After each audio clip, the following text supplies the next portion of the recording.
Assalamualaikum warahmatullahi wabarakatuh. Salam sejahtera bagi semuanya. Selamat datang di channel Dewi Umbarsari.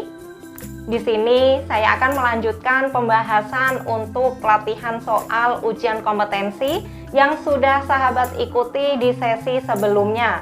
Di sini nanti akan dibahas khususnya untuk soal nomor 11 sampai 20 atau lanjutan dari pembahasan di video yang sebelumnya. Untuk pembahasannya saya akan menjelaskan secara singkat seperti pembahasan yang sebelumnya, karena hanya dengan melihat kata kunci, keluhan utama, dan juga pilihan jawaban yang paling tepat. Jika sahabat ingin melihat penjelasan yang lebih detail, sahabat dapat mengunjungi video-video saya yang sebelumnya, atau sahabat dapat mengunjungi playlist di channel Dewi Umbarsari ini dan memilih judul untuk latihan soal ujian kompetensi bidan 2020. Jadi untuk sahabat pintar, silahkan simak video ini sampai habis, dan bagi sahabat yang belum subscribe, silahkan untuk tekan like dan juga subscribe-nya terlebih dahulu.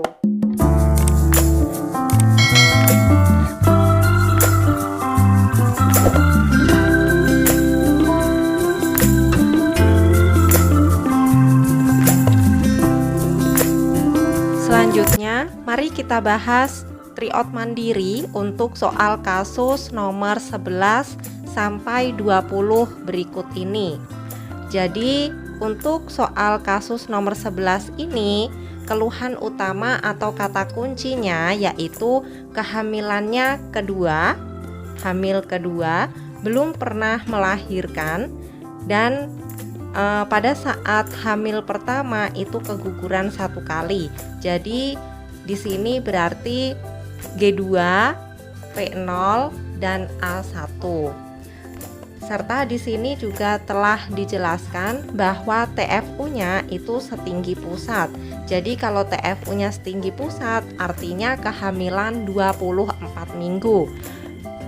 Di kasus ini juga ditemukan bahwa DJJ-nya 140 kali per menit.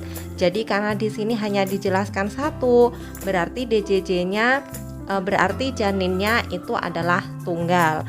Jadi untuk diagnosis yang tepat pada soal kasus nomor 11 ini yaitu G2 P0 A1, hamilnya 24 minggu, janin tunggal hidup intrauteri.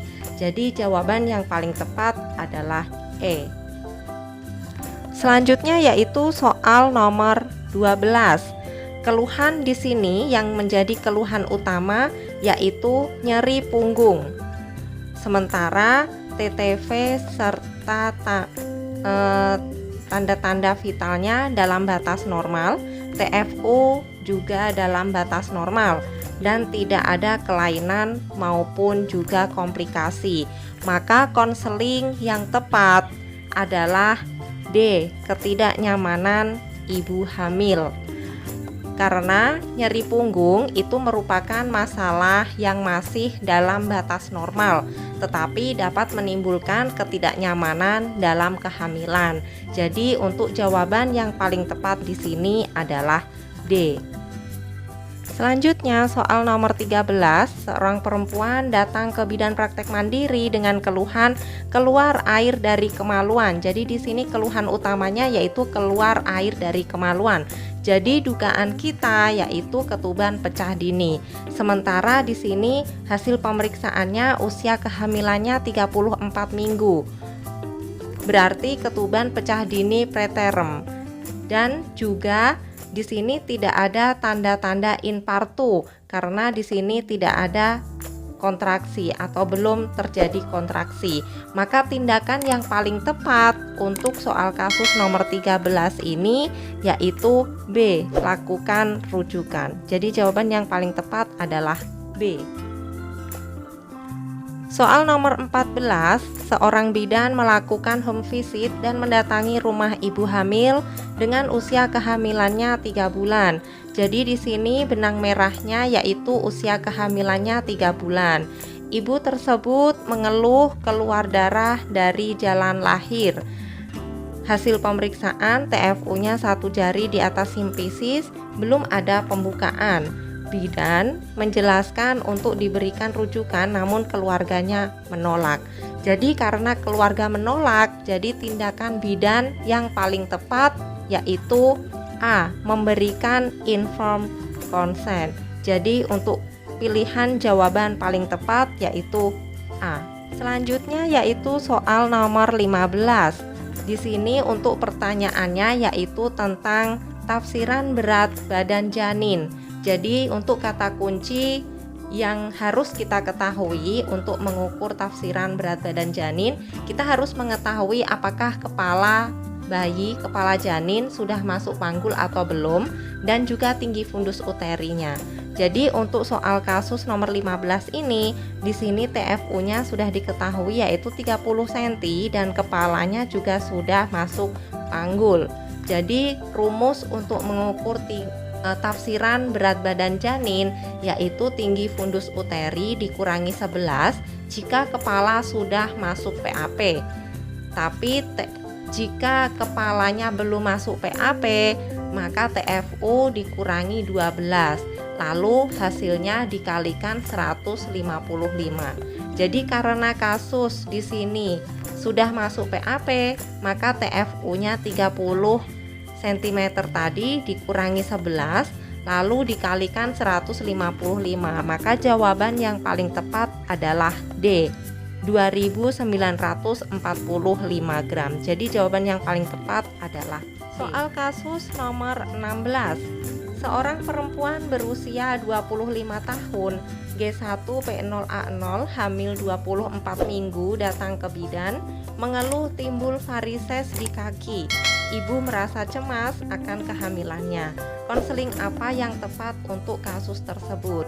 Jadi kasus ini yang menjadi keluhan utama yaitu timbul varises di kaki dan juga ibu merasa cemas tentang akan kehamilannya. Jadi pilihan jawaban yang paling tepat untuk menghindari terjadinya varises adalah E. Menghindari penggunaan sepatu hak tinggi.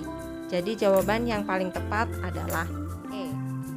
Selanjutnya yaitu soal nomor 17. Seorang perempuan usianya 28 tahun, G3P2A0, usia kehamilannya 42 minggu. Belum ada tanda-tanda persalinan dan hasil pemeriksaan TTV-nya tekanan darah 100/80 mm Hg, nadinya 80 kali per menit, suhu 37 derajat Celcius dan DJJ-nya 128 kali per menit. Jadi untuk kasus ini kata kuncinya yaitu usia kehamilannya 42 minggu dan belum ada tanda-tanda persalinan atau belum ada tanda-tanda infartu. Yang ditanyakan adalah komplikasi yang dapat terjadi pada kasus tersebut. Karena kehamilannya sudah lewat bulan, jadi bayi akan beresiko mengalami aspirasi mekonium. Jadi jawaban yang paling tepat untuk soal kasus nomor 17 adalah A. Aspirasi mekonium. Soal nomor 18, seorang bayi laki-laki umurnya 2 tahun dibawa ke posyandu untuk penimbangan. Hasil anamnesis, bayi sehat, tidak ada keluhan.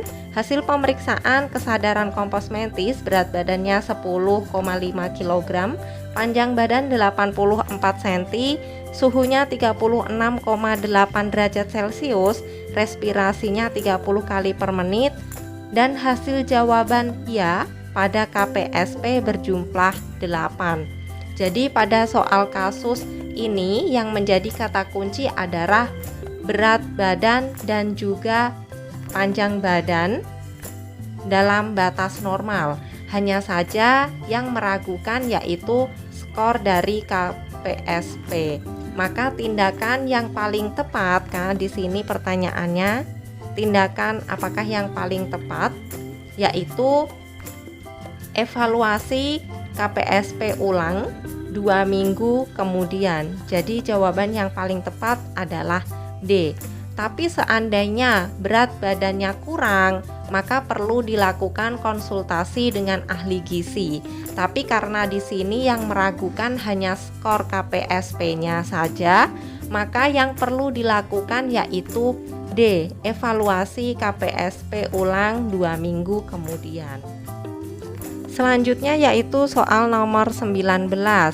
Jadi untuk soal kasus ini kata kuncinya yaitu di sini tampak ruam merah kecoklatan di sekitar telinga, kepala dan juga leher. Mata tidak merah dan tidak ada luka pada mulut. Nah, tanda ini merupakan tanda dan gejala dari penyakit campak. Jadi untuk asuhan yang paling tepat untuk kasus di sini yaitu E. Pemberian vitamin A, bukan pemberian salep mata, karena sudah dijelaskan di sini bahwa di kasus matanya itu tidak merah, jadi tidak memerlukan pemberian salep mata. Tetapi di sini ini merupakan tanda dan juga gejala dari penyakit campak. Jadi asuhan yang paling tepat yang harus diberikan yaitu pemberian vitamin A. Selanjutnya yaitu soal nomor 20. Seorang bayi laki-laki usianya 1 tahun dibawa ibunya ke puskesmas dengan keluhan mencret sejak 2 hari yang lalu. Hasil anamnesisnya bayinya rewel, BAB 3-5 kali sehari, konsistensinya cair, tidak ada darah dalam tinja, minumnya juga banyak. Hasil pemeriksaan kesadarannya kompos mentis, berat badannya 8,5 kg, panjang badannya 74 cm dan suhunya 37,5 derajat Celcius, respirasi 36 kali per menit, mata tidak cekung dan turgornya baik.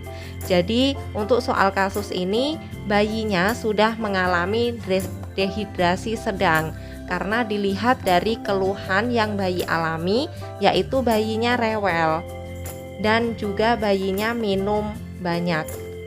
Artinya bayi sudah mengalami dehidrasi sedang, serta di sini juga sudah diketahui bahwa BAB-nya 3-5 kali sehari dan konsistensinya cair. Maka rencana asuhan yang paling tepat itu adalah E. Pemberian oralit. Jadi setiap kali bayinya BAB maka langsung diberikan oralit. Tapi seandainya pilihan untuk pemberian zinc yang A ini, pemberian zinc selama 10 hari, maka jawaban kita adalah yang pemberian zinc selama 10 hari. Tapi karena di sini pemberian zincnya hanya 1 minggu, jadi pilihan yang tepat yaitu E. Pemberian oralit. Jadi jawaban yang paling tepat adalah E. Oke, sekian dulu pembahasan tryout soal ujian kompetensi bidan untuk soal nomor 11 sampai 20. Semoga video ini bermanfaat dan dapat menambah wawasan bagi kita semua. Bagi sahabat yang akan mengikuti ujian kompetensi, semoga diberikan kelancaran, kemudahan, juga hasil yang bermanfaat. Silahkan share video ini sebanyak-banyaknya. Siapa tahu masih ada sahabat yang membutuhkannya. Bagi sahabat pintar yang belum subscribe, silahkan klik tombol subscribe-nya agar sahabat tidak ketinggalan sharing informasi dari channel ini. Untuk semua sahabat pintar, tetap semangat, jaga kesehatan, dan sukses selalu. Wassalamualaikum warahmatullahi wabarakatuh.